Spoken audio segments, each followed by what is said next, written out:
শওকত বাবলি। পর্ব ১ সূচনা পর্ব ১ মাইয়াডারে দেখার মতো যে আর কেউ রইল না। বাপ তো সেই ছোটকালেই ছে মা আরেক বেডারে বিয়া কইরা মাইয়াটারে ফালাইয়া রাইখা গেছে। চাচারাও দেখে না। দাদির কাছে থাকতো তাও দাদি আজকে ল এখন এই মাইয়াডারে কে দেখব? মামি মুনমুন বেগমের তে দীর্ঘদিন পর নানা বাড়িতে এসেছিলেন আব্দুর রহমান খান। সে বাড়িতে তিনি এসেছিলেন সেই যুবক বয়সে।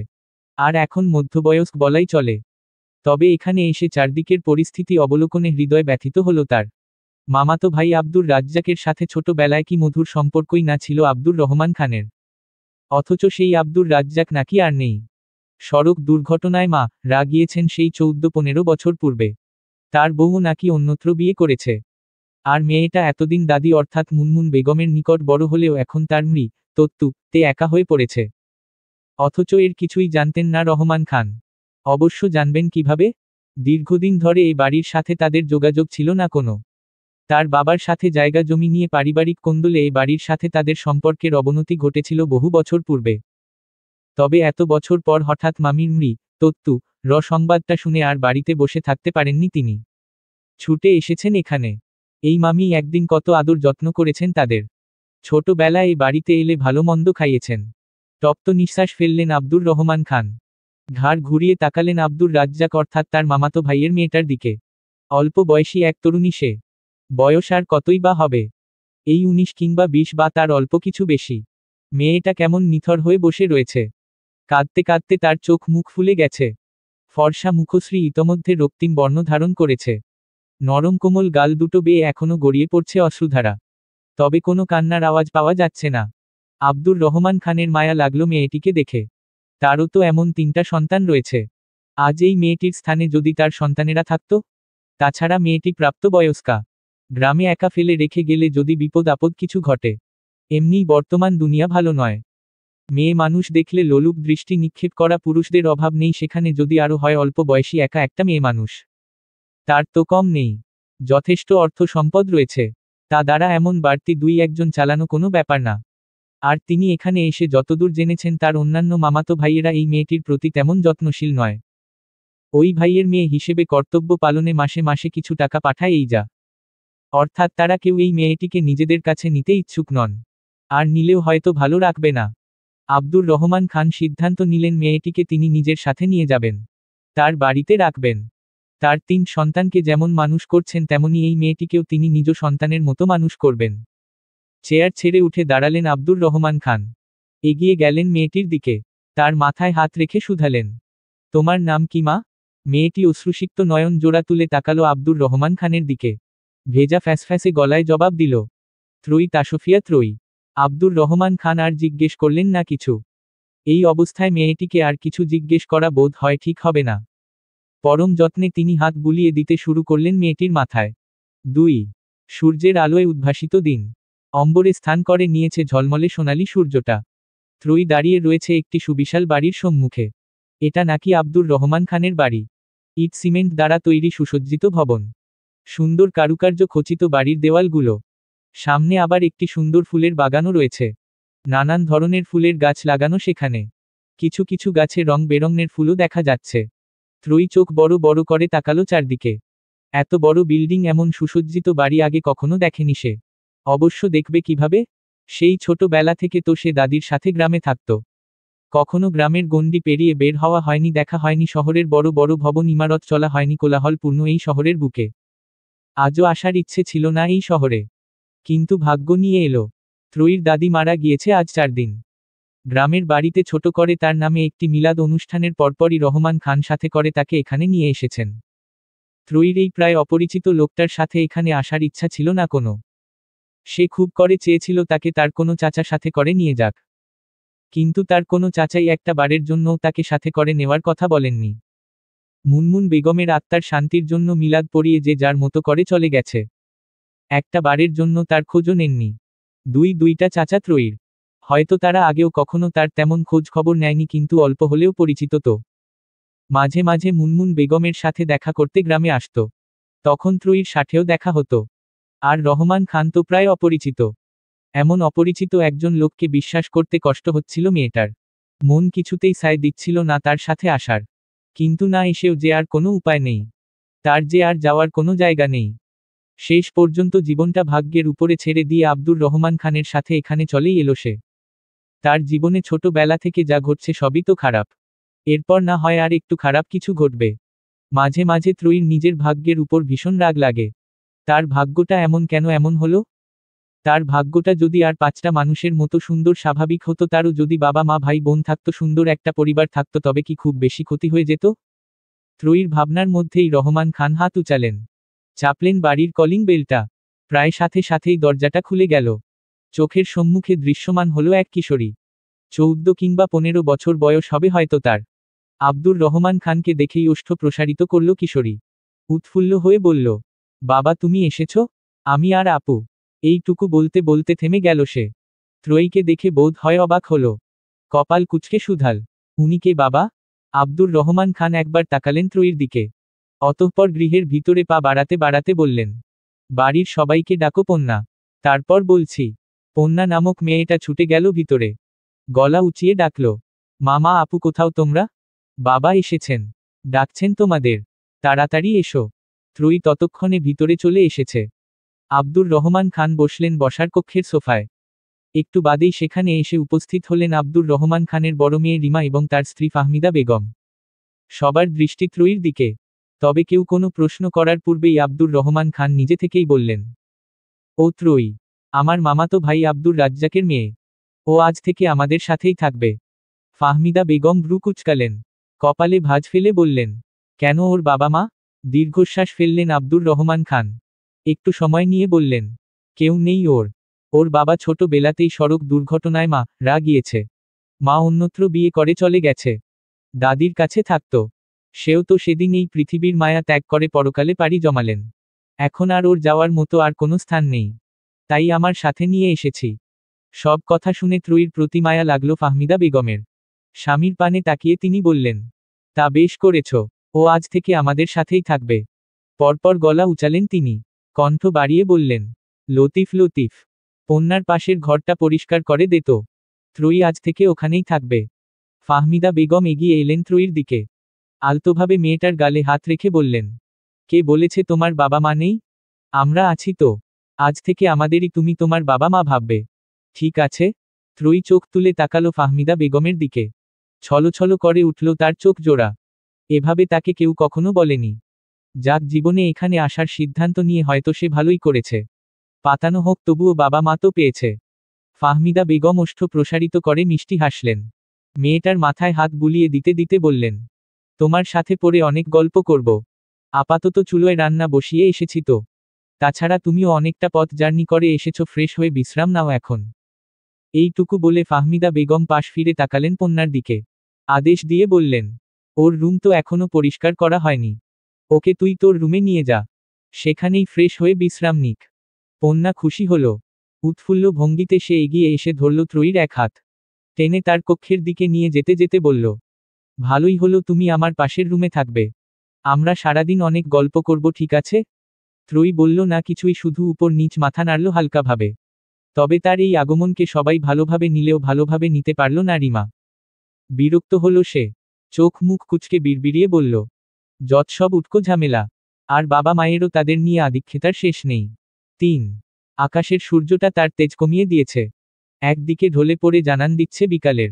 ত্রয়ী চুপচাপ বসে রয়েছে পন্নার কক্ষে। তার কক্ষ পরিষ্কার করা হলেও পন্না তাকে যেতে দেয়নি এখনো। চঞ্চল প্রাণবন্ত উচ্ছল এক কিশোরী পন্না। সারাদিন যার এদিক ওদিক ছোটাছুটি লেগেই থাকে। আর ত্রয়ী ভদ্র স্বল্পভাষী ভীত এবং অন্তর্মুখী স্বভাবের একটি মেয়ে। বাবা মা না থাকা এবং অন্যের কাছে বড় হওয়া ছেলেমেয়েদের ক্ষেত্রে কখনো দেখা যায় বকে যেতে, আবার কখনো দেখা যায় একটু বোকাসোকা ভীত হয়ে গড়ে উঠতে। ত্রয়ী হয়েছে সেই পরেরটা, বোকাসোকা ভীত। সারা জীবন দাদির আঁচলের নিচে থাকতে থাকতে বাহিরের দুনিয়াটা একটু কমই চিনেছে সে। আর মুনমুন বেগমও সবসময় মেয়েটাকে আগলে রেখেছেন। বাবা মাহীন মেয়েটার একটু বেশিই যত্ন নিয়েছেন তিনি। ত্রয়ীর বসে থাকার মধ্যেই তার দিকে ছুটে এলো পন্না। চঞ্চল কণ্ঠে বলল, চলো না আমরা ছাদে যাই। আমাদের ছাদটা তোমাকে ঘুরিয়ে দেখাই। ছাদে এখন? ত্রয়ী কথাটা সম্পূর্ণ করার পূর্বেই তার হাত ধরে হাঁটা ধরল পন্না। ত্রয়ীও আর বারণ করল। পা চালালো মেয়েটার পিছু পিছু। স্বল্প সময়ের মধ্যেই ছাদে পৌঁছালো তারা দুজন। কিন্তু ছাদের দরজা দিয়ে ঢুকতেই পন্না দাঁড়িয়ে পড়ল। ব্যস্ত স্বরে বলল, দাঁড়াও মায়ের মোবাইলটা নিয়ে আসি। ছাদে ঘুরতে ঘুরতে ছবি তুলবো আমরা। তার আর পন্না শুনল না ত্রয়ীর কথা। পিছন ঘুরে ছুট লাগলো নিচের দিকে। ছোট একটা নিঃশ্বাস ছাড়ল ত্রয়ী। ঘাড় ঘুরিয়ে চোখ বুলাতে শুরু করলো আশেপাশে। চারদিকে কত বড় বড় বিল্ডিং। ত্রয়ী এগিয়ে গিয়ে দাঁড়ালো ছাদের এক পাশে। নিচে ঝুঁকে দেখতে শুরু করলো ব্যস্ত শহরটা। কত মানুষ, চারদিকে কত শত গাড়ি। গাড়িগুলো কেমন সাই সাই করে ছুটছে এদিক থেকে ওদিক। ত্রয়ী নিচের দিকে দেখতে দেখতে আর একটু ঝুঁকে গেল। ঠিক তখনই টান পড়ল তার এক হাতে। হকচকিয়ে উঠল মেয়েটা। তড়িৎ গতিতে তাকালো পিছন ঘুরে। তবে আকস্মিক টানে নিজের শরীরের ভারসাম্য হারালো সে। ফলস্বরূপ মুখ থুবড়ে পড়ল সম্মুখে থাকা ব্যক্তিটির গায়ের উপর। আর তারপর দুজন মিলে ছাদের মেঝেতে পড়তেই ত্রয়ীর মাথাটা গিয়ে আঘাত করল ব্যক্তিটির থুতনিতে। সাথে সাথে মাথাটা ঝিমঝিম করে উঠল মেয়েটার। চারপাশটা কেমন ঘুরে উঠল। এ থুতনি নাকি আরো কিছু? ত্রয়ীর মনে হলো থুতনি নয়, বরং লোহার আতুর দ্বারা কেউ তার মাথায় আঘাত করেছে। মেয়েটা নিজের চোখ দুটো বন্ধ করে নিল। সামলে ওঠার চেষ্টা করল নিজেকে। কিন্তু পুরোপুরি সামলে ওঠার পূর্বেই ভেসে এলো শক্তপোক্ত পুরুষালী এক কণ্ঠস্বর।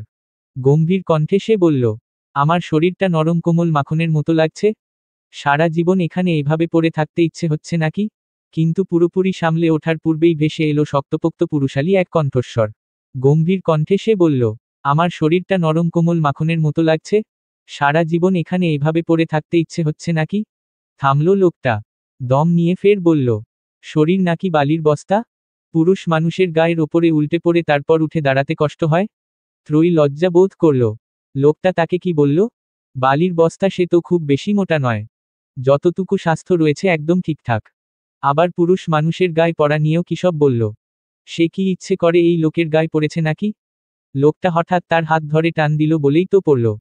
দ্রুত মেয়েটা উঠে দাঁড়ালো অপরিচিত পুরুষটার ওপর থেকে। এলোমেলো দৃষ্টি ফেলে দুঃখিত বা কিছু বলবে তার আগেই লোকটা হনহন করে হাঁটা ধরল নিচের দিকে। যেতে যেতে আবার গলা উঁচিয়ে বলল, মামা বাড়িতে এসব উদ্ভট প্রাণীদের ঢুকতে দিয়েছে কে? এরা নিজেরাও বে অন্যদেরও রবে। ত্রয়ী ঈষৎ ভরকালো। লোকটা কি উদ্ভট প্রাণী তাকে বলল? কেন বলল? সে কি এমন করেছে? মনের মধ্যে প্রশ্নগুলোর উদয় ঘটলেও ছাদে দাঁড়িয়ে দাঁড়িয়ে এসব ভেবে আর সময় নষ্ট করল না মেয়েটা। ছুট লাগালো নিচের দিকে। নিচে বসার কক্ষে ইতোমধ্যে জমায়েত ঘটিয়েছে বাড়ির সবাই। ত্রয়ী গিয়ে কাচুমাচু হয়ে দাঁড়ালো এক কোণে। অপরিচিত লোকটা ত্রয়ীর দিকে আঙ্গুল তাক করল। রুক্ষ কণ্ঠে ফাহমিদা বেগমকে শুধাল, মা, এই উদ্ভট প্রাণীটাকে আমাদের বাড়িতে কে ঢুকতে দিয়েছে? এটা এই বাড়িতে এলো কিভাবে? ফাহমিদা বেগম উত্তর দিবেন তার আগেই রহমান খান বললেন, ঠিকভাবে কথা বলো শীর্ষ। সম্পর্কে ও তোমার বোন হয়? বোন? হ্যাঁ, আমার মামাতো ভাইয়ের মেয়েও। বাবা মা কেউ নেই, তাই আমার সাথে নিয়ে এসেছি। ও এখন থেকে এখানেই থাকবে। শীর্ষ একবার তাকালো ত্রয়ীর দিকে। কপালে ভাঁজ ফেলে বলল, বাবা মা নেই বলে নিজেও ছাদে তে গিয়েছিলি নাকি? শীর্ষের কথা শুনে অবাক হলো সবাই। ত্রয়ী নিজেও অবাক হয়েছে। সে আবার কখন ছাদে তে গেল? এতক্ষণে সে এইটুকু বুঝে গিয়েছে এই লোক রহমান খানের পুত্র। কিন্তু লোকটা কিসব বলছে? মাথা খারাপ হয়েছে নাকি? ত্রয়ীর অবাকতার মধ্যেই রহমান খান তাকালেন তার দিকে। নরম স্বরে বললেন, শীর্ষ কি বলছে? তুমি সত্যিই ছাদে এমন কিছু করতে গিয়েছে? না চাচা। শীর্ষ চোখ ছোট ছোট করে তাকালো ত্রয়ীর দিকে। কপাল কুঁচকে শুধাল, তাহলে ছাদের কোনায় গিয়ে নিচে ঝুঁকে ঝুঁকে কি করছিলি? ত্রয়ী আমতা আমতা শুরু করল। মিনমিনে কণ্ঠে জবাব দিল, নিচের গাড়িগুলো দেখছিলাম। গ্রামে একসাথে এত গাড়ি, এত মানুষ, এত বড় বড় বিল্ডিং কখনো দেখিনি তো তাই। শীর্ষ অবাক না হয়ে পারল না। আজকালকার সময়ে এমন কোনো মানুষ আছে যে গাড়ি বড় বিল্ডিং দেখেনি? তারপর না হয় সে মেনে নিল এসব কিছুই এই মেয়েটা দেখেনি, তাই বলে ওভাবে ঝুঁকে ঝুঁকে দেখবে? শীর্ষ কিছু বলতে গিয়েও থেমে গেল। এই মেয়ে না বাঁচুক তাতে তার কি? একবার মনে হয়েছে মেয়েটা তে গিয়েছে, সে বাঁচিয়ে নিয়েছে, ব্যাস তার কর্তব্য শেষ। এখন যা খুশি করুক তো। শীর্ষ পিছন ঘুরে নিজ কক্ষের দিকে পা বাড়াল। যেতে যেতে গলা উঁচিয়ে বলল, টেবিলে খাবার দাও মা, আমি ফ্রেশ হয়ে আসছি। দুপুরের খাবার এখনো খাওয়া হয়নি। মজলিস ভাঙল ওখানেই। রহমান খান ত্রয়ীর মাথায় আলতোভাবে হাত বুলিয়ে চলে গেলেন নিজ কক্ষে। ফাহমিদা বেগম গেলেন ছেলের জন্য খাবারের ব্যবস্থা করছে, আর পন্না ত্রয়ীর হাত টেনে আবারও পা বাড়াল ছাদের দিকে। শীর্ষ এসে সোজা ঢুকল ওয়াশরুমে। শরীরে জড়ানো জামরঙা শার্টটা খুলে ফেলল মেঝেতে। মুহূর্তেই দৃশ্যমান হলো তার ফর্সা পেটানো দেহটা। হাত দ্বারা ঝর্ণাটা ছেড়ে সে দাঁড়ালো তার নিচে। প্রায় সাথে সাথেই বৃষ্টির ন্যায় ঝর্ণা থেকে আগত পানি বিন্দুরা স্পর্শ করল তার চুল, তারপর ঠোঁট, তারপর থুতনি বেয়ে নগ্ন দেহেট। ঝর্ণার পানির দাপটে শীর্ষের কিঞ্চিত লম্বা কালো চুলগুলো গড়িয়ে পড়ল তার ললাটে বেয়ে চোখের উপরে। বিরক্ত হল সে। হাত উঁচিয়ে চুলগুলো ঠেলে দিল পিছনের দিকে। অতঃপর সেই হাতটাই দেওয়ালের উপরে রেখে কিছুটা কাঁধ বাঁকিয়ে দাঁড়ালো। ফলস্বরূপ তার মেদহীন পেটে ভাঁজ পড়ল গুটি কয়েক। সেই ভাঁজকে কোমলভাবে স্পর্শ করে পানি বিন্দুগুলো গড়িয়ে পড়তে শুরু করল অঝোর ধারায়। গোসল শেষে আগে থেকেই ওয়াশরুমে থাকা শুভ্র রঙা তোয়ালেটা কোমরে জড়িয়ে নিল শীর্ষ। ভেজা চুলগুলো ঝাড়তে ঝাড়তে বেরিয়ে এলো বাইরে। গিয়ে দাঁড়ালো ড্রেসিং টেবিলের সামনে। হাত দাঁড়াই মুখটা মুছতে গিয়ে চমকে উঠল সে। থুতনির কাছটায় ফুলে উঠেছে। হাত ছোঁয়ালে ব্যথাও লাগছে বেশ। এই নিশ্চয়ই ওই মেয়েটা যখন তার গায়ের উপরে পড়েছিল তখনকার ব্যথা। দাঁতে দাঁত চাপল শীর্ষ। বিড়বিড়িয়ে বলল, বালির বস্তা একটাট। চারদিকে নীরব নিস্তব্ধতা বিরাজমান। ঘড়ির কাঁটায় টিকটিক ধ্বনি তুলে জানান দিচ্ছে রাত প্রায় 1টা। খান বাড়ির সবাই বোধহয় এই মুহূর্তে নিদ্রার রাজ্যে পাড়ি জমিয়েছে সগৌরবে। আর শীর্ষ বাড়ি ফিরল কেবল। নিজের কাছে থাকা বাড়ির ডুপ্লিকেট চাবি দ্বারা দরজা খুলে ঢুকল সে ভিতরে। ফের দরজাটা এঁটে দিয়ে পিছন ঘুরতেই প্যান্টের পকেটে থাকা মোবাইলটা বেজে উঠল। শীর্ষ পকেট থেকে মোবাইল বের করে নাম্বারটা দেখে নিল একবার। অতঃপর কলটা রিসিভ করে মোবাইলটা কানের কাছে ধরে বলল, হ্যাঁ আলভি বল। ওপাশ থেকে কি বলল শোনা গেল না। তবে শীর্ষ সামনের দিকে পা চালাতে চালাতে বলল, ওর 2 গালে মোট 6টা থাপ্পড় লাগাবি, তারপর নাকটা টিপে ধরে রাখবি যতক্ষণ না ও নিঃশ্বাস নেওয়ার জন্য ছটফট করে। তারপরও যদিও মুখ না খোলে তাহলে ওর মেইন পার্টের দিকে তন্দু তাক করে হুমকি দিবি ভবিষ্যৎ অন্ধকার করে দেওয়ার। আর এরপরেও যদিও মুখ না খোলে তাহলে। থামল শীর্ষ। কটমট করে বলল, তাহলে আমি তোর ভবিষ্যৎ অন্ধকার করে দেব। কথাগুলো বলতে বলতে পা জোড়া থমকে গেল তার। আশপাশের কোথাও থেকে কান্নার শব্দ ভেসে এলো যেন। শীর্ষের কপালে ভাঁজ পড়ল। কিছুটা ব্যস্ত কণ্ঠে সে বলল, রাখো তো, তোর সাথে পরে কথা বলছি। কলটা কেটে দিল শীর্ষ। তাকালো আশেপাশে। কান্নার শব্দ অনুসরণ করে গিয়ে দাঁড়ালো একটি কক্ষের সম্মুখে। ভ্রু কুঁচকে এলো তার। এ কক্ষে আবার কে থাকে? রিমা আর পণ্যার কক্ষ তো এটা নয়। তবে কি এখানে ওই নতুন মেয়েটা থাকে? হবে হয়তো। কিন্তু সে এভাবে কাঁদছে কেন? কি হয়েছে তার? যা হয় হোক তো। চুলোয় যাক ওই মেয়ে, তাতে তার কি? শীর্ষ পা বাড়াল চলে যাওয়ার উদ্দেশ্যে। কিন্তু 2 কদম এগুতেই পা জোড়া থেমে গেল তার। মস্তিষ্ক এখান থেকে তাকে চলে যাওয়ার বার্তা দিলেও হৃদয় মানল না তা। মানবতার খাতিরে হলেও তার জানা উচিত মেয়েটার কি হয়েছে। তপ্ত নিঃশ্বাস ফেলল শীর্ষ। আবার ফিরে এলো ত্রয়ীর কক্ষের সম্মুখে। হাত উঁচিয়ে টোকা দিল বন্ধ দরজায়। সাথে আবার মৃদু কণ্ঠে ডাকল, এই বালির বস্তা দরজা খোল। স্বল্প সময়ের ব্যবধানেই দরজাটা খুলে গেল। শীর্ষ তাকালো ত্রয়ীর দিকে। গোলগাল চেহারার দারুণ এক কন্যা সে। গায়ের রংটা ফর্সা, তবে তার মতো সাদা ফর্সা নয়, হলদেটে ফর্সা। স্বাস্থ্যের সাথে উচ্চতাটাও মানানসই। মেয়েটিকে দেখলে এক বাক্যে যে কেউ বলে দিবে সুন্দরী। চেহারাটাতেও কেমন একটা আলাদা মায়াবী ভাব বিদ্যমান। তবে এই মুহূর্তে কাঁদতে কাঁদতে মেয়েটির চোখ মুখ ফুলে নাকটা কেমন লাল হয়ে উঠেছে। ত্রয়ীর এই রূপ যেন আরও মায়াবী লাগলো শীর্ষের নিকট। কেমন এক অনুভূতি হানা দিল তার হৃদয় জুড়ে। বুকের ভিতরটায় কাঁপন ধরল। অদ্ভুত অপরিচিত এক অনুভূতির আভাস পেল সে। শীর্ষ দৃষ্টিক নামিয়ে নিল। থমথমে কণ্ঠে প্রশ্ন করল, কাঁদছিলি কেন? ত্রয়ী এলোমেলো দৃষ্টি ফেলল। আমতা আমতা করে বলল, এমনি এমনি এমনি কেউ কাঁদে? না মানে দাদির কথা ভীষণ মনে পড়ছিল তাই।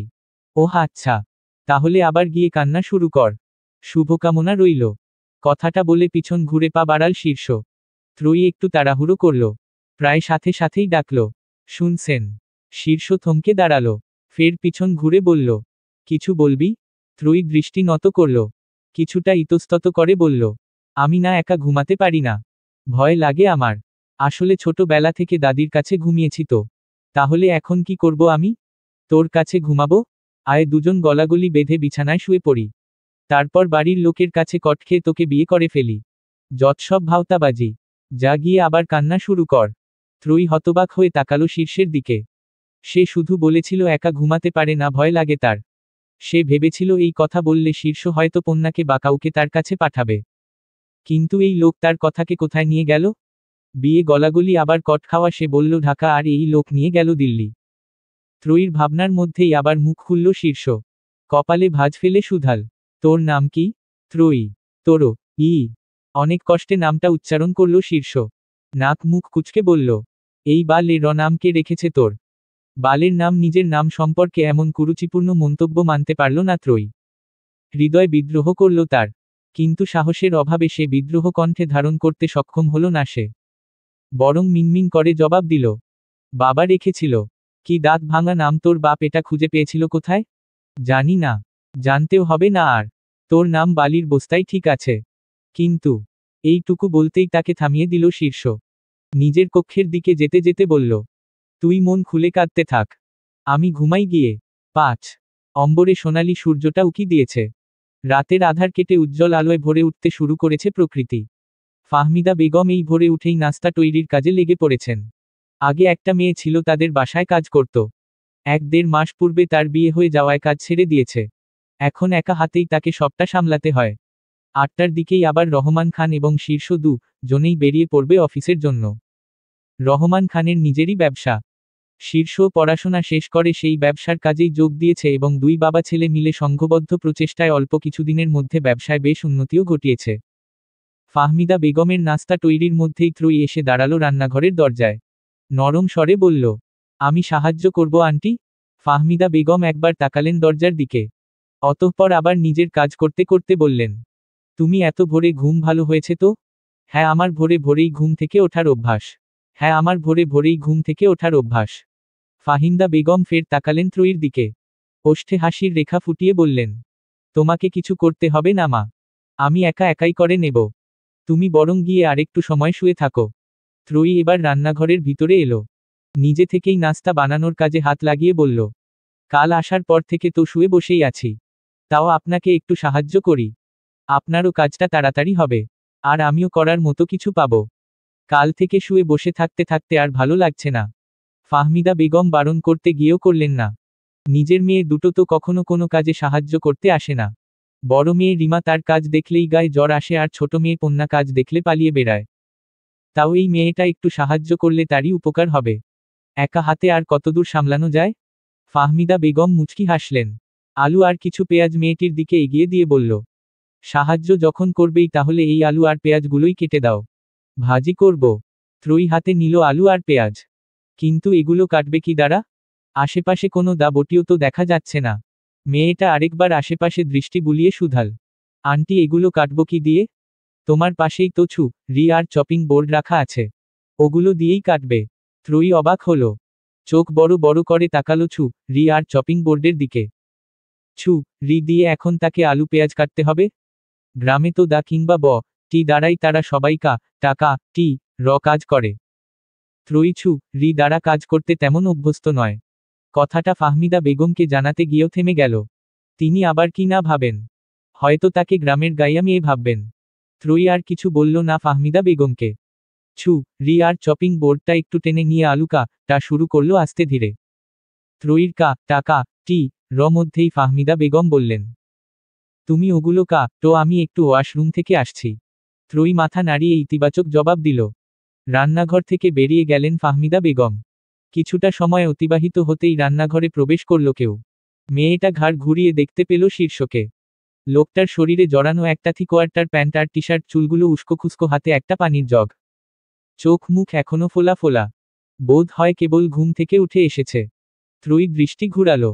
শীর্ষ একটু এগিয়ে গিয়ে কল ছেড়ে জগে পানি নিতে শুরু করল। মেয়েটা আলু কাটতে কাটতে আর চোখে ফের তাকালো শীর্ষের দিকে। এমনিই তো সে রি দ্বারা টাকা কাজে অপারদর্শী, তার মধ্যে আবার অন্য দিকে তাকানো। ফলস্বরূপ রি আলুর গায়ে আঘাত না করে আঘাত করল ত্রয়ীর আঙ্গুলে। সাথে সাথে আঙ্গুল কেটে লাল রক্তের দেখা মিলল। আখি জোড়ায় দেখা মিলল লবণাক্ত অশ্রুকণার। কণ্ঠনালী ভেদ করে বেরিয়ে এলো আহ মূলক ব্যথাতুর ধ্বনি। শীর্ষের কর্ণে পৌঁছালো ত্রয়ীর কণ্ঠ। তবুও সে এগিয়ে এলো না। আস্তে ধীরে জগটা পানি পূর্ণ করল। অতঃপর জগের ঢাকনা লাগাতে লাগাতে প্রশ্ন করল, কি হাত কেটেছে? ত্রয়ী অন্য হাত দ্বারা আঙ্গুলের কাটা স্থানটা চেপে তাকালো শীর্ষের দিকে। অস্ফুট স্বরে জবাব দিল, হুম, আঙ্গুল কেটেছে বুঝি? ত্রয়ী উপর নিচ মাথা নাড়িয়ে ইতিবাচক জবাব দিল। শীর্ষ মুখ বাকাল, অবজ্ঞার স্বরে বলল, আঙ্গুল কাটলি কেন, বরং হাতের গোড়া থেকে কেটে ফেলতি। এমনিও বালির বস্তাদের হাত পা কিছুই থাকে না, শুধু থাকে ঢেপুসের মতো একটা শরীর। থামল শীর্ষ, মুখ বাঁকিয়ে ফের বলল, এরপর আর আঙ্গুল না কেটে হাতের গোড়া থেকে কেটে ফেলবি, ঠিক আছে বালির বস্তা। কণ্ঠে তোলা বাক্যের সমাপ্তি ঘটিয়েই হেলেদুলে প্রস্থান করল শীর্ষ।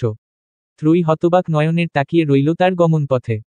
একটা মানুষের হাত কেটেছে, কোথায় লোকটা এগিয়ে আসবে, ব্যথিত আসবে, তা না বলে গেল হাতের গোড়া থেকে কেটে ফেলতে। এ মানুষ নাকি আরো কিছু? 6 সময় গড়িয়েছে কিছুটা। রহমান খানকে নিয়ে শীর্ষ এসেছে অফিসে। রহমান খান অফিসে ঢুকলেও শীর্ষ ঢুকেনি। সে এসেছে সোজা ছাদের দিকে। 6 তলা ভবনের তাদের অফিসটা। তবে ভবনের ছাদের দরজাটা সর্বদাই তালাবদ্ধ থাকে। শীর্ষ এবং তার অতি নিকটই গুটিকয়েক মানুষ ছাড়া এখানে প্রবেশের আর কারো অনুমতি নেই।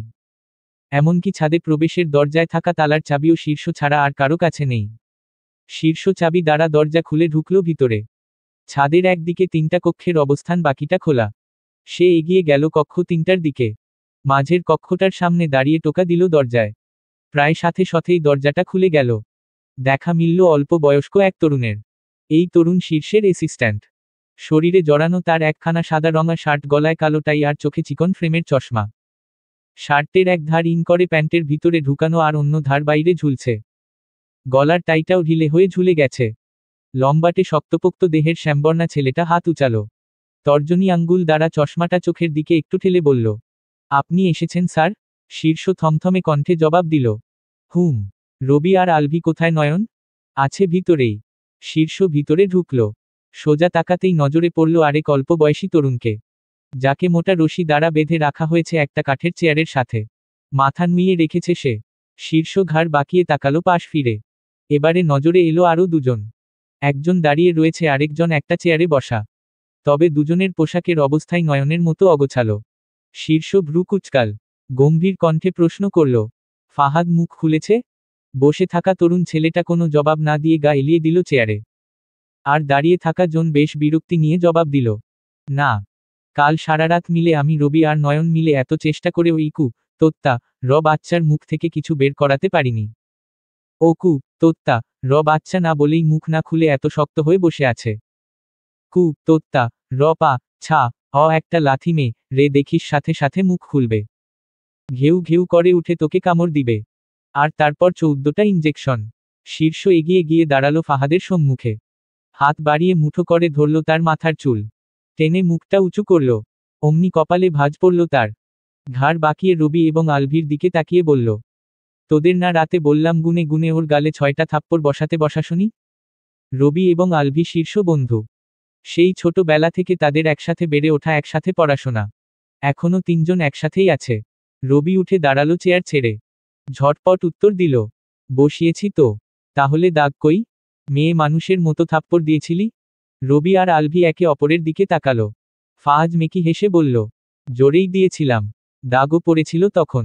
এখন অনেকটা সময় কেটে গেছে না, তাই দাগটো বোধ হয় উঠে গেছে। শীর্ষ বিরক্ত হল।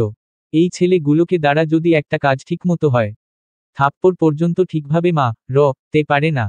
শীর্ষ এবার তার হাতের উপর বল প্রয়োগ করল। জোরে টেনে ধরল লোকটার চুলগুলো। ফাহাদ চেঁচিয়ে উঠল সাথে সাথে। শীর্ষ দাঁতে দাঁত চাপল। কণ্ঠে ক্রোধ নিয়ে বলল, আমাকে বাবার মতো বোকা পেয়েছিস? বাবা থাকতে না হয় অফিস থেকে টাকা সরিয়েছিস, অফিসের প্রয়োজনীয় ডকুমেন্ট অন্য কোম্পানিতে করেছিস। কিন্তু আমি আসার পরও কোন সাহসে তুই এসব কাজ চালিয়ে যাচ্ছিলি? থামল শীর্ষ। ফের একইভাবে ক্রোধের সাথে বলল, বাবা তোকে বিশ্বাস করে ম্যানেজারের পদটা দিয়েছিল, অথচ তুই তার এই প্রতিদান দিলি। বল, তোর সাথে আর কে কে এই কাজে যুক্ত? ফাহাদ ঢোক গিলল। কাপা কাপা কণ্ঠে জবাব দিল, আমি কিছু করিনি। আপনি আমাকে ভুল বুঝছেন। সত্যিই আমি কিছু করিনি। শীর্ষ চুল ছেড়ে দিল ফাহাদের। শক্ত হাতে ঠাস ঠাস করে থাপ্পড় বসাল তার গালে। গুনে গুনে 3টা থাপ্পড় বসাতেই ফের চেঁচিয়ে উঠল ছেলেটা। কোনো মতে বলল, বলছি বলছি সব বলছি। ফাহাদের কথা শুনে অবাক হলো নয়ন, রবি এবং আলভি। গতকাল থেকে তারা এত চেষ্টা করল এর মুখ খোলানোর, কি ই না অথচ মুখ খুলল না। আর শীর্ষ আসতে না আসতেই মুখ খুলবে বলছে। নয়ন এগিয়ে এলো রবি এবং আলভি দিকে। তাদের পিছনে দাঁড়িয়ে মাথাটা ভরে দিল রবি আর আলভি, দুইজনের দুই মাথার মধ্যবর্তী ফাঁকা স্থানে। তর্জনী আঙ্গুলটা দ্বারা চোখের চশমাটা চোখের দিকে ঠেলে দিয়ে বলল, দেখেছেন স্যার কি বিশ্বাসঘাতক ওই বদমাইশটা? গতকাল থেকে এটাকে তে আমাদের প্যান্ট থেকে অর্ধেক শার্ট বের করে ফেলেছি, অথচ মুখ খোলাতে পারিনি। আর শীর্ষ স্যার এসে 2টো কি 3টা থাপ্পড় দিল, অমনি মুখ খুলতে রাজি হয়ে গেল। ফাহাদের দিকে দৃষ্টি স্থির রেখেই রবি বলল, তাই তো দেখছি। শীর্ষ একবার তাকালো রবি আলভি এর নয়নের দিকে। অতঃপর আবার ফাহাদের দিকে তাকিয়ে বলল, বল তাহলে। ফাহাদ একটু সময় নিল। কাপা কাপা কণ্ঠে বলল, প্রথম দিকে সবকিছু ঠিকঠাকই চলছিল। তারপর আপনাদের শত্রু সরোয়ার চৌধুরী কোম্পানি থেকে ডকুমেন্ট সরিয়ে তাদের নিকট দেওয়ার জন্য আমাকে এবং স্যারের অ্যাসিস্ট্যান্ট নুহাকে প্রস্তাব দেন। এবং আমাদের দুজনকে মোটা অঙ্কের টাকার লোভ দেখান। ব্যাস আমরা দুজন লোভে পড়ে যাই এবং কোম্পানি থেকে বেশ কিছু ডকুমেন্ট সরিয়ে তার কাছে দিয়ে দেই। সামান্য একটা কাজের জন্য এতগুলো টাকা এবং কারো কাছে ধরা না পড়ায় আমাদের সাহস বেড়ে যায়। তারপর আমরা দুজন মিলে কোম্পানি টাকাও সরানো শুরু করি। আর সাথে প্রয়োজনীয় ডকুমেন্টগুলোও অন্যান্য কোম্পানির কাছে বিক্রি করে দেই। এই কাজগুলো মূলত নুহাই করত। আমি শুধু তাকে সাহায্য করতাম। শীর্ষের মেজাজ খারাপ হলো আরও। চোখ মুখ কুঁচকে বলল, এর জন্যই তো বাবাকে বলি এই মেয়ে মানুষদের অ্যাসিস্ট্যান্ট হিসেবে রেখো না। এদের একটা লিপস্টিকের লোভ দেখালেও পটে যায়। শীর্ষের কথা শেষ হতে না হতেই আলভি বলে উঠল, ঠিক বলেছিস। আমিও তো বলি আঙ্কেলের কি দরকার এই বয়সে এসে মেয়েদের অ্যাসিস্ট্যান্ট হিসেবে রাখার। তার উপর আবার অল্প বয়সী সুন্দরী মেয়ে। দেখলেই কেমন কলিজায় ঠান্ডা ঠান্ডা কুলকুল একটা ভাব জন্মে। শীর্ষ চোখ গরম করে তাকালো আলভি দিকে। অমনি চুপ হয়ে গেল সে। জোরপূর্বক হেসে বলল, আঙ্কেল যে তোর বাপ লাগে ওটা ভুলে গিয়েছিলাম ভাই। থুককু মাফ করে দে। 7 রাত্রি গভীর। চারদিকটা ছেয়ে গেছে কৃষ্ণাভাধারে। সেই সাথে জনজীবনে ছড়িয়ে পড়েছে নীরবতা। ত্রয়ী বসে রয়েছে তার কক্ষের বিছানায়। জীবনের সকল হিসাব নিকাশে ব্যস্ত সে। ছোট একটা জীবন তার। অথচ এই জীবনে যতটা অভিজ্ঞতা লাভ করেছে তা বোধ হয় তার বয়সী আর কেউ পারেনি। তারও তো সুন্দর স্বচ্ছ এবং ভরপুর পরিবার নিয়ে একটা জীবন হতে পারত। কেন তার ভাগ্যটা এতটা খারাপ হলো? তার ভাগ্যটা তো একটু ভালোও হতে পারত। তপ্ত নিঃশ্বাস ফেলল ত্রয়ী। গলাটা কেমন শুকনো শুকনো লাগছে। একটু পানি হলে ভালো হতো। মেয়েটা এগিয়ে গেল বিছানার পাশের ছোট টেবিলটার নিকট। জগটা হাতে তুলে বুঝল তাতে পানি নেই। এখন এই রাতে আবার পানি আনতে যেতে হবে। মেয়েটা এগিয়ে গেল বিছানার পাশের ছোট টেবিলটার নিকট। জগটা হাতে তুলে বুঝল তাতে পানি নেই। এখন এই রাতে আবার পানি আনতে যেতে হবে। তপ্ত নিঃশ্বাস ফেলল ত্রয়ী। শরীরে জড়ানো ওড়নাটা ঠিকঠাক করে উঠে দাঁড়ালো বিছানা ছেড়ে। হাতে শূন্য জগটা নিয়ে বেরিয়ে এলো কক্ষ থেকে। পুরো বাড়ি অন্ধকারে নিমজ্জিত। চারদিকে জন্মানবের সারা শব্দ নেই। এত রাতে কারি বা তার মতো দুঃখ বিলাসের প্রয়োজন রয়েছে যে জেগে থাকবে? তবে চারদিকের এমন শুনশান নীরবতা ভীত করল ত্রয়ীর হৃদয়। পুরো বাড়ি জুড়ে এই মুহূর্তে কেমন এক ভুতুড়ে গা ছমছমে পরিবেশ। ত্রয়ী ভাবল কাউকে ডাকবে। কিন্তু কাকে ডাকবে? এখানে তার আপন আছে কে? কেবল তো কিছুটা সময় গড়ালো সে এই বাড়িতে পা রেখেছে। এখনো অবধি কারো সাথে না হলো তেমনভাবে পরিচয় আর না গড়ে উঠল সখ্যতা। তার এই হুট করে আগমনকে কিভাবে নিয়েছে তাও এখনো অজানা। তাছাড়া এত রাতে কাউকে ডাকলে সে নিশ্চয়ই বিরক্ত হবে। ত্রয়ীর আর বিরক্ত করতে ইচ্ছে হলো না কাউকে। এমনিও এই বিশাল পৃথিবীতে বিশাল অঙ্কের জনসংখ্যার মাঝে সে একা বড্ড একা। আর তার সম্মুখের জীবনটাও তাকে একাই পাড়ি দিতে হবে। সকল ভয়কে একাই জয় করে ধেয়ে চলতে হবে। সেক্ষেত্রে এইটুকু ভয় কিছুই না। এইটুকু ভয়ই আজ যদি সে লুকিয়ে পড়ে তবে ভবিষ্যৎ জীবনে কি করবে? ত্রয়ী নিজেকে ধাতস্থ করল। মাথা নিচু করে থুথু ছিটানো বুকে। অতঃপর মনে মনে সৃষ্টিকর্তার নাম জপতে জপতে গেল রান্নাঘরে। এইটুকু পথ আসতেই যেন তার পানির পিপাসা বেড়ে দ্বিগুণ হল। ত্রয়ী প্রথমে পানি খেল। এরপরে হাতের জগটা পানির কলের নিচে রেখে কল ছাড়ল। ছলছল ধ্বনি তুলে কল থেকে পানি তীব্র বেগে ঝরে পড়তে শুরু করল শূন্য জগের ভিতরে। মেয়েটা দৃষ্টি ঘুরিয়ে তাকালো এদিক ওদিক। হঠাৎ তার নজর পড়ল রান্নাঘরের পাশের জানালা থেকে বাইরের দিকে। বাইরে আলো জ্বলছে। অবশ্য রাতের আধারকে ঠেলে দিতে এই বাড়ির চারদিকেই বৈদ্যুতিক আলো জ্বলছে। হয়তো চোর ডাকাতদের ভয়। ত্রয়ী ততটা পাত্তা দিল না সেদিকে। জগটা পানি পূর্ণ হতেই সে কলটা বন্ধ করল। চারদিকটা নীরব হয়ে উঠল আবার। তবে এই নীরবতার বুক চিরে হঠাৎ তার কর্ণে হানা দিল পানির ছলছল ধ্বনি। ত্রয়ী কান খাড়া করল। মনে হলো যেন কেউ পুকুরে সাঁতারে বেড়াচ্ছে। অবাক হলো সে। এ বাড়িতে পুকুরও আছে? কই সে তো দেখেনি। অবশ্য সে এসেছেই বা কতক্ষণ যে পুরো বাড়ি দেখে নিবে। তবে পুকুর আছে জেনে খুশিই হলো ত্রয়ী। এবার অন্তত একটু শান্তিমতো গোসল করতে পারবে সে। পুকুরে কি সুন্দর হাত পা মেলে সাঁতরে গোসল করা যায়। আর ওয়াশরুমে তো ওই চার দেওয়ালের মধ্যে হয় ঝর্ণা ছেড়ে বৃষ্টির ন্যায় ঝিরিঝিরি পানি দ্বারা গোসল করো নয়তো বালতি মগ দ্বারা শরীরে পানি ঢালো। ছোটবেলা থেকে পুকুরে গোসল করতে করতে এখন ওয়াশরুমে গোসল করে আর শান্তি পায় না ত্রয়ী। শরীরে এত পানি ঢালে মনে হয় যেন পানি ঢালেইনি। কিন্তু এত রাতে পুকুরে কে গোসল করছে? বাড়ির সবাই তো এই মুহূর্তে ঘুমে। আবার কোনো ভূত পেত নয় তো? হতেও পারে। ত্রয়ী গ্রামে থাকতে অনেকের কাছেই শুনেছে গভীর রাতে সবাই ঘুমিয়ে পড়লে নাকি ভূত পেত হানা দেয় প্রকৃতিতে। নিজেদের অস্তিত্ব জানান দিতে ছড়িয়ে পড়ে চারদিকে। তখন নাকি তারা ওর বাড়ির ধারের পুকুরে নদীতে গোসলও করে। অনেকে নাকি শুনেছে এবং দেখেছেও। ভূত পেতের নাম মনে উঠতেই ত্রয়ীর হৃদয় কিঞ্চিৎ ভীতিভাব হানা দিল। সেই সাথে হানা দিল কৌতূহল। ভূত দেখার কৌতূহল। সেই কবে থেকে মেয়েটার ভিতরে ভূত দেখার দারুণ শখ চেপে রেখেছে। গ্রামে থাকতে পাশের বাড়ির রিঙ্কি আর হাফসাকে নিয়ে রাত জেগে অনেকবার চেষ্টাও করেছে ভূত দেখার, কিন্তু দেখা পায়নি। আজ বুঝি শহরে এসে তার সেই শখ পূরণ হবে। ত্রয়ী পানির জগটা রান্নাঘরে রেখেই বেরিয়ে এলো বাইরে। পা টিপে টিপে গেল পুকুরের দিকে। চারদিকে তাকিয়ে অবাক হলো সে। এ তো তাদের গ্রামের ন্যায় কর্দমাক্ত পুকুর নয়। ইট সিমেন্ট টাইলস দ্বারা তৈরি ঝকঝকে তকতকে পুকুর। এই পুকুরগুলি ত্রয়ী টিভিতে দেখেছে। বড় লোকদের বাড়িতে এগুলো থাকে। কি যেন নাম? হ্যাঁ হ্যাঁ, সুইমিং পুল। এ বাড়িতে সুইমিং পুলও রয়েছে?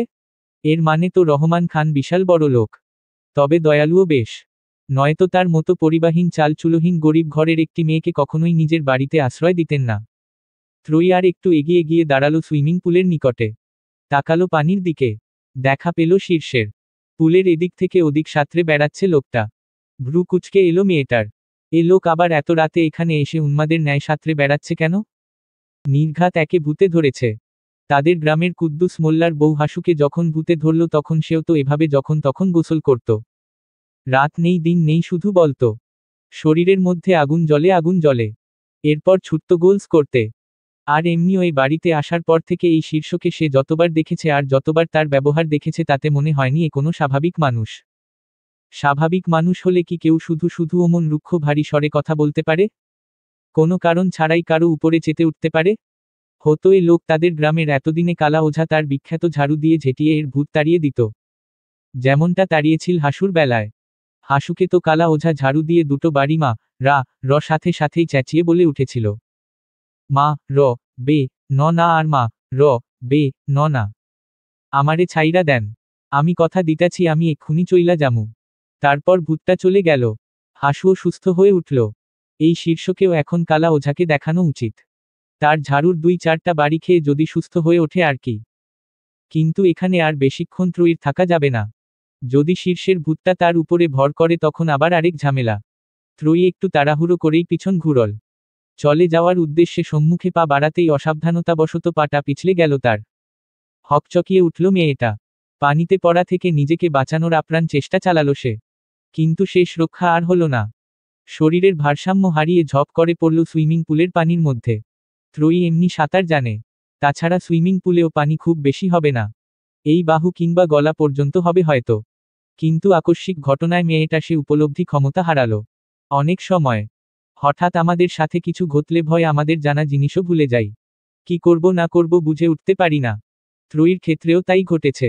হঠাৎ পানিতে পড়ে এই মুহূর্তে যেন সে সব কিছু ভুলে বসেছে। দিশেহারা হয়ে উঠেছে নিজেকে বাঁচানোর তাগিদে। সাঁতার কাটতে চেয়েও কাটতে পারছে না। শুধু হাত দুটো দিয়ে পানি ঠেলে দেওয়ার ব্যর্থ প্রয়াস চালাচ্ছে।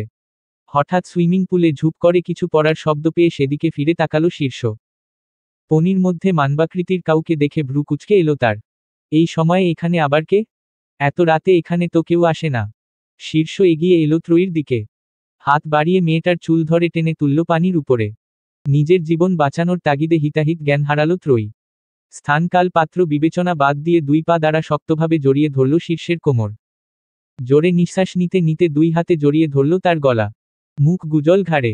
এতক্ষণে যেন একটু আশার আলো খুঁজে পেল সে। স্বস্তি এলো হৃদয়।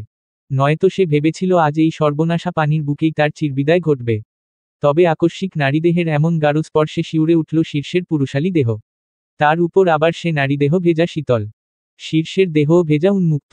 হৃদস্পন্দন গাঢ় হল তার। শীতল এক রক্তস্রোত গড়িয়ে নামল শিরদাঁড়া বেয়ে। ত্রয়ী আরও গাঢ়ভাবে জড়িয়ে ধরল তাকে। গাছে ওঠার মতো করে তার পুরুষালী দেহ বেয়ে নিজেকে টেনে ওঠাতে চাইল পানির আরও ওপরে। শীর্ষের পুরুষালী সত্তা জাগ্রত হল। আনমনেই নিজের শক্তপোক্ত হাত দ্বারা সে জড়িয়ে ধরল মেয়েটার সুঢৌল নরম কোমরখানা। কানের কাছে মুখ নিয়ে ফিসফিসিয়ে বলল, বাবার কথা অনুযায়ী তোকে বোন বানাতে চেয়েছিলাম। কিন্তু এখন দেখছি তুই অন্য কিছু হওয়ার জন্য উঠে পড়ে লেগেছিস। ত্রয়ী চমকে উঠল। নিজের অবস্থান উপলব্ধি করতেই লজ্জা অস্বস্তিতে মুষড়ে পড়ল তার ভিতরটা। ছিটকে শীর্ষের থেকে দূরে সরে গেল সে। পড়ল আবারও পানির মধ্যে। পূর্বের ন্যায় আবারও নামল বেঁচে থাকার যুদ্ধে। দুই হাত দ্বারা পানি সরিয়ে বাঁচানোর চেষ্টা করল নিজেকে। শীর্ষ কিঞ্চিত সময় নিয়ে ভ্রু কুঁচকে দেখল ত্রয়ীর কার্যকলাপ। বিরক্ত হল সে। হাত বাড়িয়ে ফের মেয়েটার চুল ধরে টেনে তুলল। সুইমিং পুলের মেঝেতে দাঁড় করিয়ে দিতে দিতে বলল, তোর অভিনয় হচ্ছে না। সুতরাং বাংলা ছায়াছবির নায়িকাদের মতো অভিনয় না করে সোজা হয়ে দাঁড়া। ত্রয়ী এবার সোজা হয়ে দাঁড়ালো।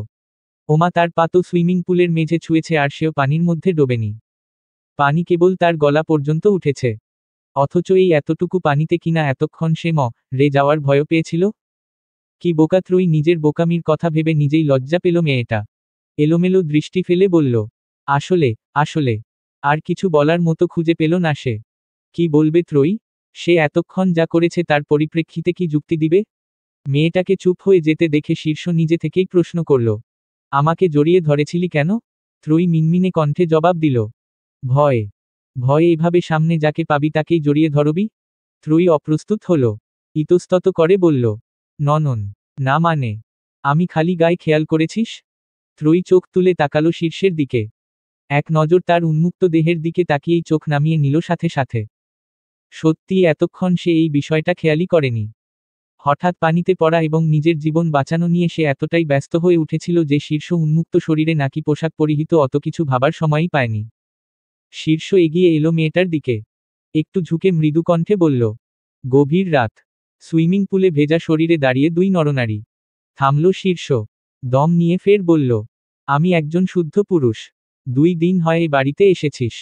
আমার চরিত্রে একদম দাগ লাগানোর চেষ্টা করিস না। বোন হিসেবে ভাবতে চাইছি তোকে, তাই ভাবতে দে। অন্য কিছু হওয়ার চেষ্টাও করিস না। না হলে ফলাফল তোর জন্যই ভালো হবে না। ত্রয়ী অপ্রস্তুত হলো আরো।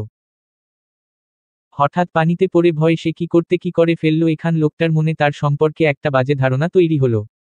অথচ সে এমনটা করতে কখনোই চায়নি। ত্রয়ী আর দাঁড়াতে চাইল না শীর্ষের সম্মুখে। কেমন লজ্জা, অস্বস্তিবোধ, খারাপ লাগা জেকে ধরেছে তাকে। দৃষ্টি নত করল মেয়েটা। মিনমিনে স্বরে শুধু বলল, আসছি। ত্রয়ী পা 2 কদম এগুলো চলে যাওয়ার উদ্দেশ্যে। তখনই তার পিছু ডাকল শীর্ষ। এ শোন। থমকে দাঁড়ালো মেয়েটা। পিছন ঘুরে শুধাল, জি কিছু বলবেন? জামা কাপড় পাল্টে রান্নাঘরে আসিস তো? কেন? আসতে বলেছি, চুপচাপ আসবি। আমার প্রশ্নের পৃষ্ঠে কারো প্রশ্ন করা আমার একদম পছন্দ নয়। আসতে বলেছি, চুপচাপ আসবি। আমার প্রশ্নের পৃষ্ঠে কারো প্রশ্ন করা আমার একদম পছন্দ নয়। ত্রয়ী আর কোনো প্রশ্ন করল না। শরীরে জড়ানো ওড়নাটা টেনে নিজের ভেজা শরীরটাকে ঢাকার ব্যর্থ প্রয়াস চালালো। অতঃপর আর্টস ভঙ্গিতে উঠে গেল সুইমিং পুল ছেড়ে। শীর্ষ একবার তাকালো সেদিকে, অতঃপর 2 হাতে পানি ঠেলে নিজেও উঠে এলো। রাতের কৃষ্ণাভ আধারের সাথে পাল্লা দিয়ে কিছুটা সময় গড়ালো। চারদিকটা যেন নীরব নিস্তব্ধ হয়ে উঠল আরো। ত্রয়ী শীর্ষের আদেশ অনুযায়ী নিজের ভেজা পোশাক পাল্টে এলো রান্নাঘরে। ততক্ষণে শীর্ষও চলে এসেছে। নিজের ভেজা পোশাক পাল্টে শরীরে জড়িয়েছে একখানা কালো রঙের ঢোলাঢোলা টি-শার্ট আর 3/4 প্যান্ট। মাথার চুলগুলো থেকে এখনো মুক্ত দানার ন্যায় পানি ঝরছে। ঠিকভাবে মোছেনি হয়তো। ত্রয়ী দৃষ্টি নুইয়ে নিল। মিনমিনে স্বরে বলল, এখানে আসতে বলেছিলেন কেন? শীর্ষ রান্নাঘরের কোণে রাখা একটা মোড়া টেনে বসল তার ওপরে। পকেট থেকে মোবাইলটা বের করতে করতে বলল, ফ্রিজ থেকে খাবার বের করে গরম করে দে। এত রাতে মাকে ডাকতে ইচ্ছে হচ্ছে না। তাছাড়া মা হাই প্রেশারের রোগী। এত রাতে ডাকলে আবার না অসুস্থ হয়ে যায়। ত্রয়ী খেয়াল করল শীর্ষ তাকে তুই তুই করে বলছে। অবশ্য এটা যে সে এই প্রথম খেয়াল করেছে তেমন নয়। শীর্ষের সাথে দেখা হওয়ার পর থেকেই সে এটা খেয়াল করেছে। কিন্তু বিভিন্ন ঝামেলায় বিষয়টা নিয়ে আর কথা বলা হয়ে ওঠেনি। আচ্ছা, শীর্ষ তাকে তুই তুই করে কেন বলে? তারা তো পূর্ব পরিচিত নয়। এখানে আসার আগে লোকটার সাথে কখনো তার দেখা হয়েছে বা কথা হয়েছে বলেও তো মনে পড়ছে না। তাহলে অপরিচিত একজনকে দেখেই তাকে তুই তোকারি করা বিষয়টা কেমন অদ্ভুত লাগলো ত্রয়ীর নিকট। কই বাড়ির আর কেউ তো তার সাথে তুই তোকারি করে না। সবাই তুমি তুমি করেই কথা বলে। তাহলে শীর্ষের বেলায় ভিন্নতা কেন? এমনিও অপরিচিত মানুষের মুখ থেকে তুই শুনতে ত্রয়ীর কেমন বিদঘুটে একটা অনুভূতি হয়। যদিও প্রশ্নটা করতে তার ইতস্তত লাগছে, তবুও সেই ইতস্তত বোধকে পাশে ঠেলে শেষ পর্যন্ত প্রশ্নটা করেই ফেলল, আপনি আমাকে তুই তুই করে কেন বলেন? শীর্ষ নিজের মোবাইলের দিকে দৃষ্টি রেখেই জবাব দিল, তাহলে কি বলবো? ওগো হ্যাঁ গো, শুনছো গো আমার ভালোবাসার প্রাণপ্রিয় বালির বস্তা গো। ত্রয়ী হতবাক হলো। সে এমনটা কখন বলল? সামান্য একটা প্রশ্ন করেছে আর লোকটা কি আজেবাজে উত্তর দিচ্ছে। ত্রয়ী যে ভেবেছিল একে ভূতে ধরেছে তা কি শুধু শুধু তার এবার মনে হচ্ছে একে সত্যিই ভূতে ধরেছে, নয়তো নির্ঘাত মাথায় কোনো সমস্যা আছে। নয়তো একটা মানুষ এমন স্বভাবের কিভাবে হয়? মেয়েটা একটু সময় নিল। আমতা আমতা করে বলল, তেমনটা নয়। আসলে অন্যরা তো আমাকে তুমি করেই বলে। আপনিও দয়া করে তুমি করেই বলবেন। অপরিচিত কারো মুখে তুই শুনতে আমার কেমন যেন লাগে। শীর্ষ মোবাইল থেকে দৃষ্টি সরিয়ে তাকালো ত্রয়ীর দিকে। ঠান্ডা কণ্ঠে সুধাল, তুই বললেই তোকে আমার তুমি করে বলতে হবে? তুমি আমার বউ লাগিস নাকি প্রেমিকা? ত্রয়ী অপ্রস্তুত হলো। সে কি বলল আর এই লোকটা কোথায় নিয়ে গেল? সে শুধু বলল তাকে তুমি করে বলতে। আর এই লোক বউ প্রেমিকা পর্যন্ত নিয়ে গেল। ত্রয়ী এলোমেলো দৃষ্টি ফেলে বলল, না মানে, 2 দিন এ বাড়িতে আসতে না আসতেই বাড়ির মালিকের ছেলের দিকে নজর দিতে শুরু করেছিস? তুই তো দেখছি সুবিধার মেয়ে না। খারাপ লাগলো ত্রয়ীর। সে তো এমন কথা ভুলক্রমেও ভাবেনি। শীর্ষের দিকে খারাপ নজর দেওয়া তো দূরে থাক, তার দিকে চোখ তুলে ভালোভাবে দেখেইনি এখনো। মেয়েটা চটজলদি বিরোধিতা করল শীর্ষের কথার। প্রতিবাদী স্বরে বলল, আপনি ভুল বুঝছেন। তেমন কিছুই না। তাহলে কেমন কিছু? আপনি। ত্রয়ীর কথা সম্পূর্ণ হওয়ার আগেই শীর্ষ উঠে দাঁড়ালো। মোবাইলটা হাতে নিয়েই এগিয়ে এলো মেয়েটার দিকে। হালকা ঝুঁকে বলল, তেমন কিছু হলেও নজর ঠিক করে ফেলিস দ্রুত। আমার নজর কিন্তু তোর থেকেও বহুগুণ খারাপ। আমি একবার নজর পরিবর্তন করলে তোর বাঁচা দায় হয়ে পড়বে, নিশ্চিত থাক। থামল শীর্ষ। ত্রয়ীর থেকে একটু দূরে সরে গিয়ে নজর বুলানো তার পা থেকে মাথা অবধি। বাঁকা হেসে বলল, অবশ্য আমি তোদের ন্যায় ন্যাকা ভীতু বোকা মেয়েদের প্রতি আগ্রহী নই। ত্রয়ী আর্স দৃষ্টিতে তাকালো শীর্ষের দিকে। পরপরই আবার চোখ নামিয়ে নিল। লোকটা যে খুব একটা ভালো স্বভাবের নয় তা বেশ বুঝল সে। নয়তো একটা মেয়ের সাথে এভাবে কথা বলে কিভাবে? তাও অপরিচিত মেয়ে। ত্রয়ীর বলতে ইচ্ছে হলো, আমিও আপনার ন্যায় নির্লজ্জ ঠোটকাটা উশৃঙ্খল স্বভাবের পুরুষের প্রতি আগ্রহী নই। কিন্তু সাহস করে মেয়েটার আর কথাটা বলা হলো না। হাজার হলেও সে শীর্ষদের বাড়িতে থাকছে, খাচ্ছে। এ বাড়ির লোকদের সাথে ঝামেলা করলে কিংবা এ বাড়ি থেকে বের করে দিলে তার আর যাওয়ার কোনো পথ থাকবে না। তপ্ত নিঃশ্বাস ফেলল মেয়েটা। এগিয়ে গিয়ে ফ্রিজ থেকে খাবার বের করে আনলো। স্বল্প সময়ের মধ্যেই খাবারটা গরম করে বাড়িয়ে দিল শীর্ষের দিকে। স্বাভাবিক কণ্ঠে বলল, নিন হয়ে গেছে। শীর্ষ তাকালো ত্রয়ীর দিকে। রুক্ষ কণ্ঠে বলল, এখানে রান্নাঘরে বসে খাবো আমি? টেবিলে খাবার দে। কথাটা বলেই রান্নাঘর থেকে বেরিয়ে গেল সে। ঈষৎ বিরক্ত হলো ত্রয়ী। অল্প কিছু খাবার। এটা এখানে বসে খেয়ে গেল কি এমন হতো? মনের মধ্যে এক রাশ বিরক্তি নিয়েই মেয়েটা খাবারের প্লেট নিয়ে এলো খাবার কক্ষে। টেবিলে সুন্দরভাবে রেখে বলল, নিন, খেয়ে নিন। শীর্ষ আর কোনো কথা না বাড়িয়ে খেতে বসে পড়ল। চুপচাপ একদম কোনো কথা না বলে খেয়ে উঠল। হাত ধুয়ে কক্ষ থেকে বেরিয়ে যেতে যেতে বলল, এদিকটা সব গুছিয়ে থালাটা ধুয়ে তারপর ঘুমাতে যাস। শীর্ষ চলে গেল। ছোট একটা নিঃশ্বাস ফেলল ত্রয়ী। শীর্ষের থালার সাথে আরও যে কয়টা নোংরা বাসন কোসন ছিল সব ধুয়েই তবেই নিজ কক্ষে ফিরল সে। 6 অম্বরে সোনালি সূর্য। রাতের আধারকে বিদায় জানিয়ে প্রকৃতি আপন রঙে হেসে উঠতে শুরু করেছে। সেই সাথে ব্যস্ততা বাড়তে শুরু করেছে জনজীবনের। খান বাড়ির সবাই একসাথেই খাবার টেবিলে সকালের নাস্তা করতে বসেছে। রহমান খান, শীর্ষ এবং পন্না বসেছে টেবিলের একদিকে। আর ফাহমিদা বেগম, রিমা এবং ত্রয়ী বসেছে টেবিলের অন্যদিকে। সবাই চুপচাপ যে যার মতো খাচ্ছিল। তবে হঠাৎ নীরবতা ভাঙলেন রহমান খান। ত্রয়ীর দিকে এক পলক তাকিয়ে রিমিকে বললেন, ত্রয়ী তো এতদিন গ্রামে ওর দাদির কাছে থাকত। সেখানেই একটা কলেজে অনার্স 2য় বর্ষে অধ্যয়নরত ছিল। তবে এখন আমি ভাবছি ওকে তোমার কলেজে ভর্তি করব। ইতোমধ্যে ওর গ্রামের কলেজ থেকে ভর্তির জন্য সকল কাগজপত্রও তুলে এনেছি। রিমি বিরক্ত হলো। এমনি এই মেয়েটাকে তার সহ্য হয় না। কোথাকার কোন গাইয়া মেয়ে, তাকে নিয়ে তার বাবা মায়ের আদিক্ষেতার শেষ নেই। এখন আবার তার কলেজেও ভর্তি করিয়ে দিতে চাইছে। এর কি যোগ্যতা আছে তার কলেজে পড়ার? রিমি চোখ মুখ কুচকাল। বিরক্তি নিয়ে বলল, আমার কলেজেই কেন? আরও তো কত কলেজ আছে চারদিকে। চারদিকে আরও হাজারটা কলেজ থাকলেও ওই কলেজটা চেনা জানা, ওখানকার কর্তৃপক্ষের সাথে আমার একটা ভালো সম্পর্ক আছে। ওখানে আগে শীর্ষ পড়েছে, এখন তুমি পড়ছো। তাছাড়া ত্রয়ী গ্রামের সহজ সরল মেয়ে। নতুন নতুন শহরে এসেছে। এখানকার হালচাল এখনো কিছুই বোঝে না। কলেজে গিয়ে কখনো কোনো সমস্যা পড়লে তুমি ওকে সাহায্য করতে পারবে। রিমি মুখ বাঁকালো।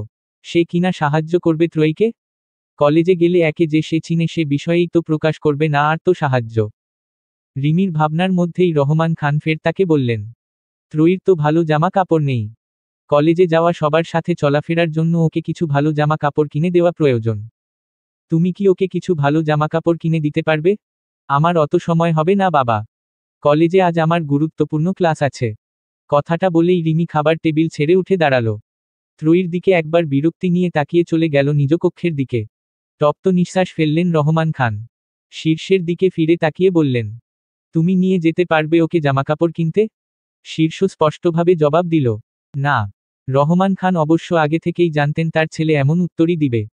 কিন্তু এখন ত্রয়ীর সাথে তিনি জামাকাপড় কিনতে কাকে পাঠাবেন? ফাহমিদা বেগম বা অন্য কাউকেই ত্রয়ীর সাথে পাঠানো যাবে না। ফাহমিদা বেগম শহরে বসবাস করলেও এখানকার হালচাল সম্পর্কে ততটা অবগত নন। তার কিছু প্রয়োজন হলে রহমান খান বা ছেলেমেয়েরা এনে দেয়। ভদ্র মহিলার এখনও যানজটে পরিপূর্ণ রাস্তা পার হতেই সমস্যা হয়। আর পণ্যা এখনও ছোট, ওকে ভরসা করা যায় না। রহমান খান আরেকটু সময় নিয়ে ভাবলেন। খাবার মুখে দিতে দিতে শীর্ষকে বললেন, আচ্ছা তাহলে ওকে আমিই নিয়ে যাব। তুমি বরং আমার পরিবর্তে মিস্টার সোহাগের সাথে রেস্টুরেন্টে দেখা করতে যেও। একটা ডিলের ব্যাপারে উনার সাথে আজ দেখা করার কথা ছিল আমার। আচ্ছা। 7। আকাশে সূর্যটা তার তেজ ছড়িয়ে দিয়েছে। শহরের বুকে জনজীবনের ব্যস্ততা বেড়েছে আরও। চারদিক থেকে যানবাহনের পাপধ্বনি ভেসে আসছে অনবরত। শীর্ষ আর নয়ন পাশাপাশি বসে রয়েছে রেস্টুরেন্টে। অপেক্ষা মিস্টার সোহাগের। কিন্তু তার তো দেখাই নেই। শীর্ষের এবার বিরক্ত লাগল। সেই কখন থেকে সে রেস্টুরেন্টে এসে বসে রয়েছে অথচ এই ভদ্রলোক আসার নাম গন্ধও নিচ্ছে না। শীর্ষ হাত উঁচিয়ে তার হাত ঘড়িটায় চোখ বুলালো একবার। কপাল কুঁচকে বলল, মিস্টার সোহাগ কখন আসবে? নয়ন বলল তো আসছে। কথাটা বলে নয়ন গলা উঁচিয়ে এদিক ওদিক তাকালো। স্বল্প সময়ের ব্যবধানেই হৈ হৈ করে বলে উঠল, ওই তো এসে পড়েছে স্যার। শীর্ষ নয়নের দৃষ্টি অনুসরণ করে তাকালো সম্মুখের দিকে। অমনি চোখ দুটো বড় বড় হয়ে গেল তার। আঁতকে উঠল হৃদয়। একে পুরুষ নাকি মহিলা?